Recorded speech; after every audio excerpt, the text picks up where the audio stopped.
Nous sommes chez Créopac avec des gens de génie, des gens attachants. Michel, Catherine et aussi, bien sûr, Jean-Sébastien. Bonjour à vous trois. Bonjour. Bonjour, Nicolas. Il y a de ces idées qui partent des fois et ça a l'air de rien, mais on reconnaît les entrepreneurs. Michel, on veut tout savoir. 1985. Oui, déjà 30 quelques années, 37 ans. Et en passant, bienvenue chez Créopac. Merci. Alors, toute une histoire. Je suis entouré quand même d'une belle relève. Écoute, moi, j'ai pas d'études. Je suis un gars qui a été à l'école, quelques petits cours au cégep ici et là. Mais ça me brûlait à l'intérieur. J'étais un déménageur. J'étais dans le déménagement, en emballage. Puis ça me brûlait. J'avais goût de faire quelque chose. C'était pas une question d'argent ni de devenir riche. C'était vraiment de créer, de faire un truc. De se réaliser, Alors, l'accomplissement. Absolument. Puis je me démarquais dans mon industrie. J'aimais ça, être propre, puis faire des belles emballages.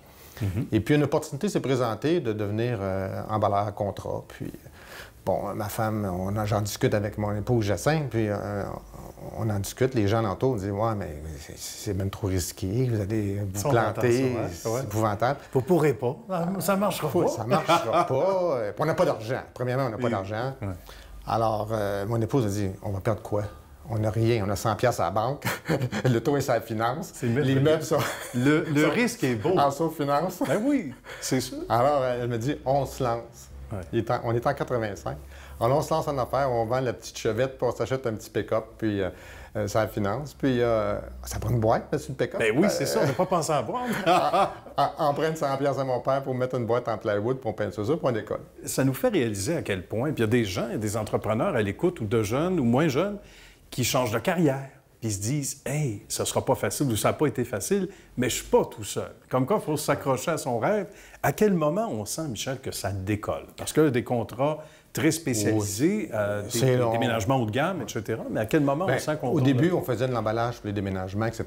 Puis moi, je me souviens, on repassait le papier, on n'avait pas d'argent. On repassait le papier journal pour en faire du nouveau. On enlevait le tape après boîte, on mettait les boîtes dans le milieu pour que ça apparaisse les vieux. On dépliait les clous. On n'avait pas d'argent, on dépliait, on enlevait les vieux clous, on dépliait ça, on regardait tout ça.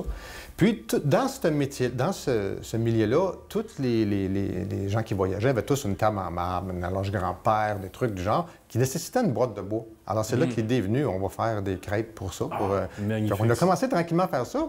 Puis, c'était un milieu qui était très, quand même, non lucratif là, dans le déménagement. Puis, on s'est dirigé vers le commercial industriel. Alors, c'est même qu'on a migré en laissant de plus en plus le côté de déménagement de côté, puis s'en aller vers l'industriel. Puis on a acheté au début 3-4 feuilles de plywood comme ça. Oh non, l'autre, il en veut en demi, l'autre, il en veut en 3/4. Aujourd'hui, on achète ça en millions de dollars. Ben oui, c'est incroyable. Au début, c'était comme ça. C'est complètement fou. Puis à un moment donné, ben, les années passent, les mois passent. Est-ce que c'est la demande qui a fait qu'on a pu garnir un peu nos coffres puis moins ménager sur les clous? Oui, la première année fiscale, c'est 6 000 $. OK, quand même. On partait de on a grandi. On a encore, ben oui, on a encore notre premier employé qui est revenu de maladie cette semaine, qui est encore avec nous.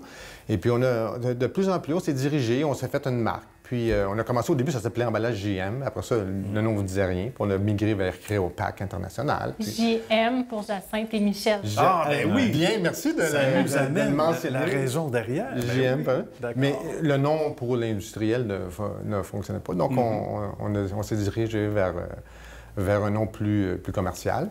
Et puis, on a fait beaucoup d'aéronautique. D'ailleurs, c'est encore un côté qui est très présent chez nous. On doit voir, Jean-Sébastien, 40 %. Oui, mais la croissance de Créopac est venue beaucoup avec l'aéronautique. Oui, avec l'aéronautique. Suivi la croissance, le boom de Montréal, Créopac était là. Quelle année à peu près? Parce que votre arrivée, ça nous permet de vous en jaser puis de poursuivre également ensemble avec Michel aussi.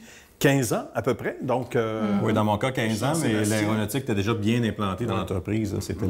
C'était la grande force de l'entreprise. Puis je dirais avec mon arrivée, on s'est plus diversifié à partir de ce moment-là, parce qu'on dépendait beaucoup d'aéronautique en 2007 environ. On faisait presque juste de ça. Oui. Jean-Sébastien a apporté beaucoup, c'est un gars de design, un gars de création, donc il a apporté beaucoup de tout le foam et tous les autres items qu'il a ramenés chez nous. Donc c'est là qu'on s'est mis à se diversifier puis à aller chercher tout dans le robotique, dans la technologie, dans le médical, etc. Raconte-nous, ma chère Catherine, tes fonctions, ressources humaines, évidemment, les humains sont importants ici aussi. Oui, Non? en fait, je suis presque née dans une caisse de bois ici, mais officiellement, je travaille chez Créopac depuis 2005, donc depuis mes 15 ans.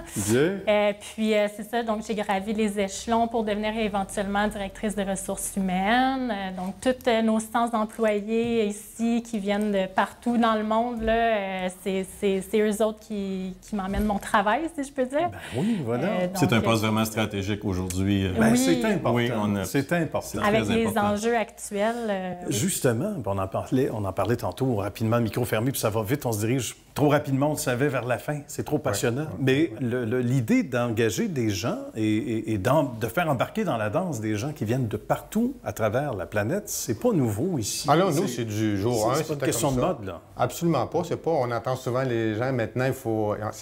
Assurément que maintenant, il y a beaucoup de gens qui viennent de l'extérieur, puis on en fait venir. Mais c'était du jour 1. Ça a toujours été comme ça. C'est dans l'ADN de chez nous, les valeurs, puis... l'immigration, ça a toujours été chez nous. Je crois que Michel doit être fier et Jacinthe qu'aujourd'hui, ils sont partis d'eux. Aujourd'hui, on a 100 employés qui viennent de 35 pays différents qui travaillent dans notre usine.